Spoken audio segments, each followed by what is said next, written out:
સાથે કમાણી કરવી, નીતિ સાથે કમાણી કરવી. શાસ્ત્રોમાં કહે છે કે કયો પૈસો કેટલો ટકે, અને એમાં પણ અન્યાયથી મેળવેલો પૈસો કેટલો ટકી શકે છે. શાસ્ત્રોમાં એનો ઉલ્લેખ છે. એ ઉલ્લેખ બતાવું એનાથી પહેલા મહાપુરુષો એના પર જે ચિંતન કર્યું છે એની પણ હું વાત કરું.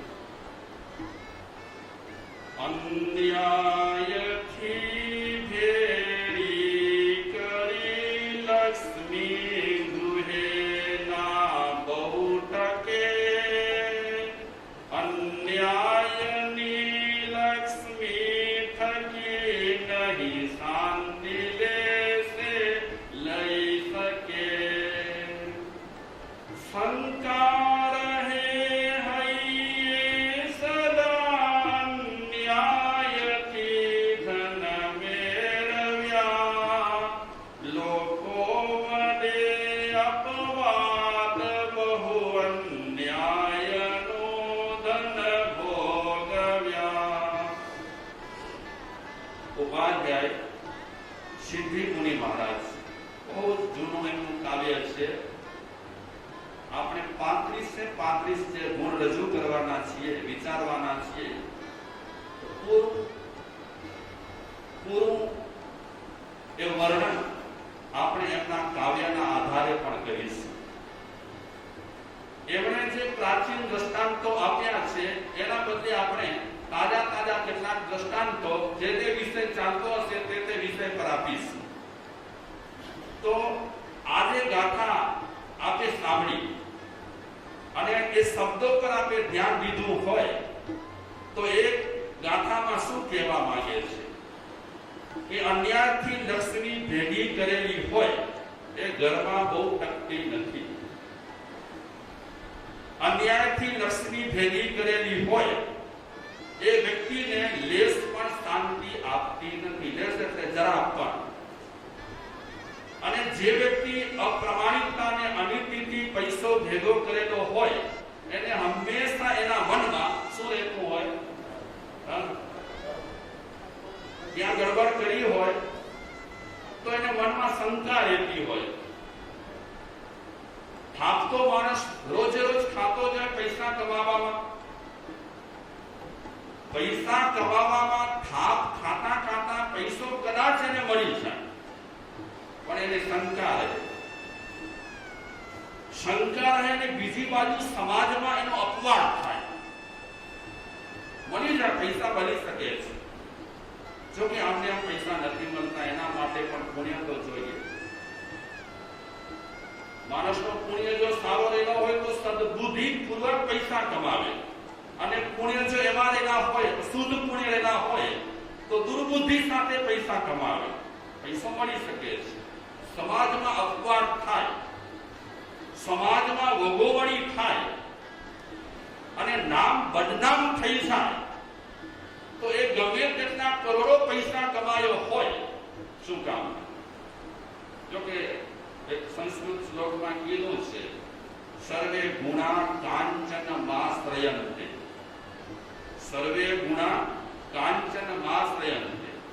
માણસ ગમે તેવા પૈસા કમાવા માટે બદનામના કામ કર્યા હોય તે છતાં પણ પૈસા આવ્યા પછી માણસે કેવા કામ કર્યા છે એ તરફ સમાજ નજર કરતો નથી. પૈસાદાર છે ને બોલાવો એને, આગળ રાખો એને. તો એ સંસ્કૃત વાક્ય પણ ખોટું નથી કે માણસ ગમે તેટલો દુર્ગુણી હોય અને ગમે તેટલા ગોરખ ધંધા કરતો હોય, સર્વે ગુણા કાંચન માશ્રયંતે. બધા ગુણો શેમાં આવી જાય છે? પૈસા. પણ એવું નથી. સમાજમાં દર્પણ જેવું કામ કરે છે.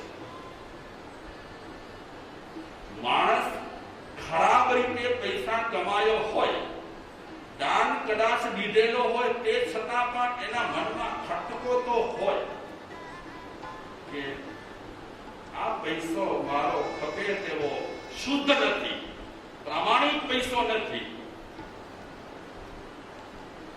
અન્યાયનું ધન ભોગવે અન્યાયની વૃદ્ધિ થતી ક્લેશો વધે ને પાપની તેથી થતી મૂર્તિ હતી મિથ્યાભિમાને રાજતો એ સર્વને પીડા કરે કાકુની જેમ નિજનો અને વળી અન્યનો ક્ષય આચરે અન્યાયથી પૈસા કમાવેલા હોય તો એમાં અન્યાયની વૃદ્ધિ થાય ક્લેશો વધે પાપની પૂર્તિ થાય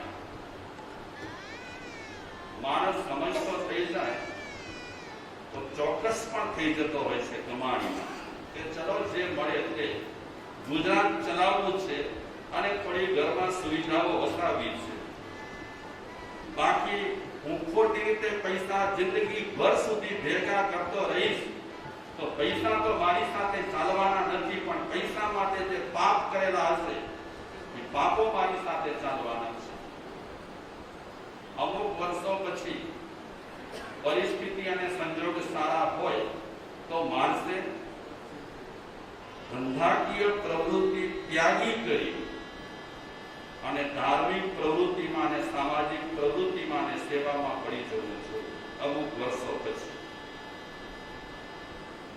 તમારા દીકરાઓ એમ કહેતા હોય કે સમાજમાં ખટપટ છે બાપા રસ લેવા જેવું નથી આ બહાના હેઠળ કદાચ તમે સમાજથી દૂર રહેતા હશો તો એમાં પણ ગુનેગાર લેખાઈએ આપણે એક સમાજના ભાગ છીએ ખટપટો તો પહેલાના સમાજમાં હતી નહીં હોય રહે જ્યાં સંસાર છે ત્યાં ખટપટ તો રહેવાની જ છે કઈ બધા આપણી પ્રશંસા કરવાના નથી બધા આપણા વિશે કઈ સારું બોલવાના નથી આપણો દિલ એમ કહેતો હોય કે તારા કામ બહુ સારા છે અને એ સારા કામથી તને સંતોષ થતો હોય તો ભગવાન સમાજની ટીકા કરવું જવાનું નથી ટીકા તો બધાની સમાજ કરે છે કારણ કે સમાજમાં એવો વર્ગ એક ખપે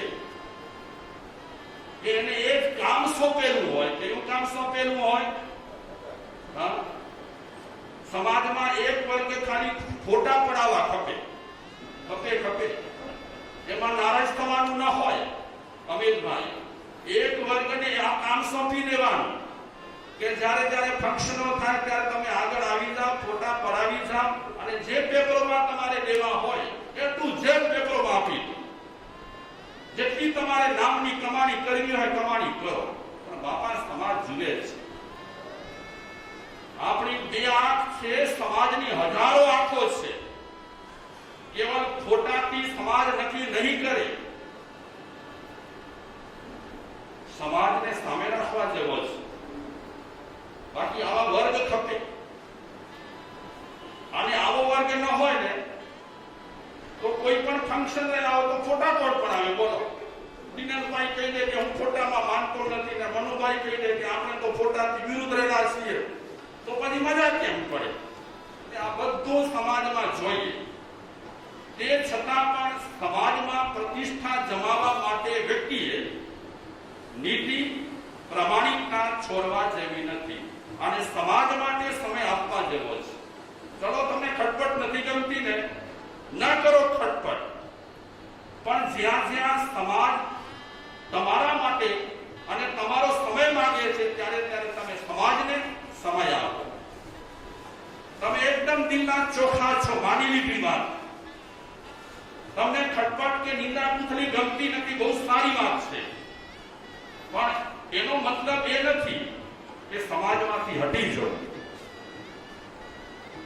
સમાજના આપણે એક ભાગ છીએ અને સમાજ માટે આપણાથી શક્ય એટલા સારા વિચાર પણ લેવા જેવા છે અને યોગદાન કંઈક આપી શકીએ તો યોગદાન પણ સમાજ માટે આપવા જરૂર છે બાકી મિથ્યાભિમાનમાં રાખવા જેવું નથી અને જે તે રીતે ધન કમાઈ કરી અને બીજાને પીડા પહોંચાડવા જેવી નથી આમાં કાપુ શબ્દ આવ્યો. એક મોટી કથા, ઐતિહાસિક કથા આવે છે કાકુ શેઠની.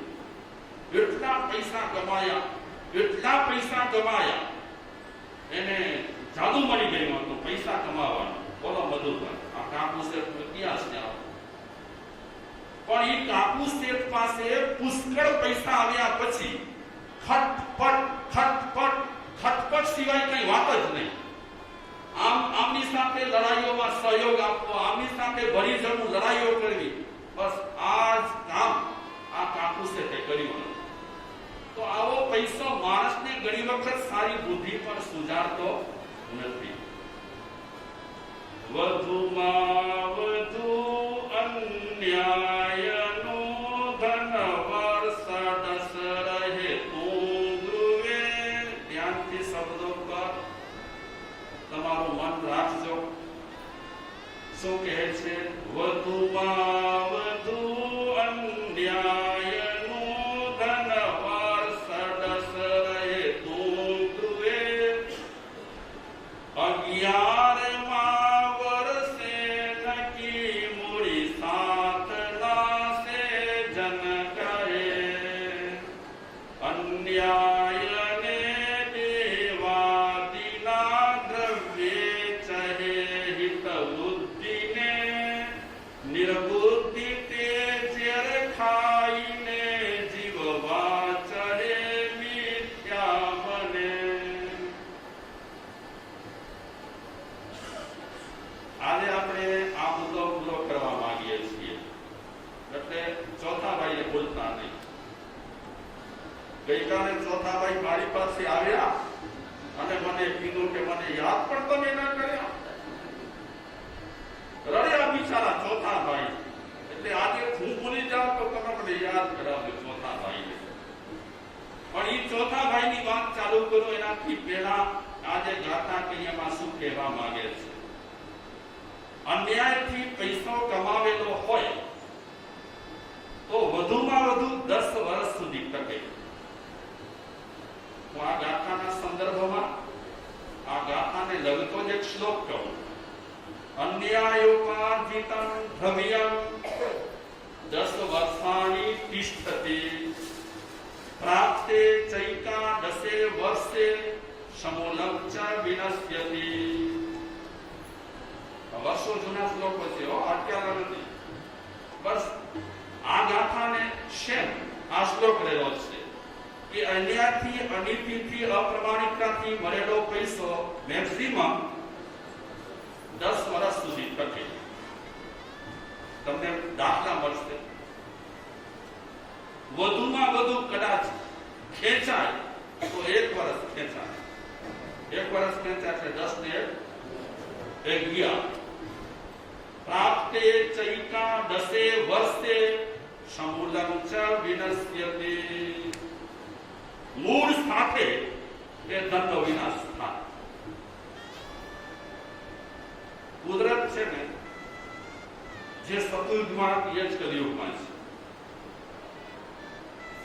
અને કુદરત ફટકો માર્યા વગર રહેતી નથી. મારી નજર સામે એવા ઘણા દાખલા છે, ઘણા ગામોના, કે ધનાર્જન કર્યું, 5 વર્ષ 8 વર્ષ બહુ સારું રહ્યું, પછી ધીમે ધીમે ફટકા શરૂ થયા. અને 11મે વર્ષે મેં જોયું છે એવા ઘણા ઘરો છે કે બિચારા ધૂળ ચાટતા થઈ ગયા છે. જોયા છે દાખલા. આપ તો મારાથી વધારે મોટા છો એટલે મારાથી વધારે આપ સૌને અનુભવ હશે. મેં એવા ઘર જોયા છે કે એવા બિઝનેસ કર્યા પછી ઘરમાં ફૂલ ફેસિલિટી આવી ગઈ, બધી જાતની. રસોડામાં મોટો ટીવી, પછી દીવાન ખાનાને શું કહો તમે? પછી ડ્રોઈંગ રૂમમાં ટીવી, અને મેં બાથરૂમમાં ટીવી જોયો છે. તમને મજાક લાગશે, બાથરૂમમાં ટીવી જોયો છે. મને વિચાર આવ્યો કે એ બાથરૂમમાં નાતો હશે, સંદાસ જતો હશે કે ટીવી જોતો હશે? કમાલ કરે ને માણસો. પૈસા પૈસાના નફટ પ્રદર્શન હદથી બહાર કરે છે ઘણી વખત. અને એ માણસોને આપણે કહીએ કે બાપા તમારી બાજુમાં એક ગરીબ માણસ છે, બિચારો એક જ ટાઈમ ભોજન કરે છે, કઈ મદદ કરો.